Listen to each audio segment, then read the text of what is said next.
EH Bildutik edo gure kezka adierazi nahi dugu Ziparen edo leku aldatzea dela eta leku aldatze hori izango da Rebontza eskolatik Las Llanasera.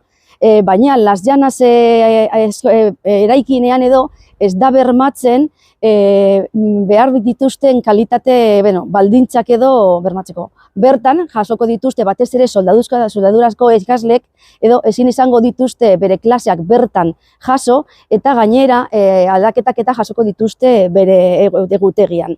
Jakin badakigu Rebontza eskola ez dituela bermatzen baldintza ziurtasun baldintzak, hori dela eta ulertzen dugu leku aldatze beharrezkoa dela. Baina guk edo horregatik mantentzen dugu gure proposamena eta Las Llanasera eraman beharrean proposatzen dugu la Escuela de Aprendices delako horretara bidaltzea. Bertan, eskola horretan, la Escuela de Aprendizesek baditu baldintzak nahiko hori bermatzeko. Bai kalitatezko irakaskuntza, bai materiala eta zera prestatuta. Hori dela eta guk uste dugu bertara bidali behar dela horrek bermatzen digulako kalitatezko eraikuntza, formazio eraikuntza, bai gure ikaslentzat, sestaotarrentzat, baita gure inguruko ikaslentzat.